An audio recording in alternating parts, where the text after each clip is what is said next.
একটি রং যা নিয়ে আসে নতুন সকালের সম্ভাবনা, ফিরিয়ে নিয়ে যায় আমাদের শিকড়ে। সরল তবু গভীর,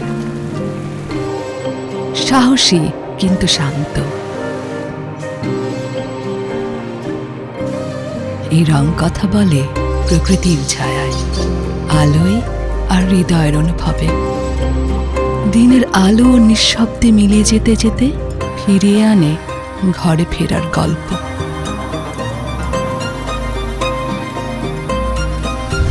কার্ডিনাল কেবল একটি রং নয়, এটা আমাদের পরিচয়। আমাদের দেয়ালের গল্প হোক কার্ডিনালের ভাষায়। Cardinal, it's a color of the year 2025.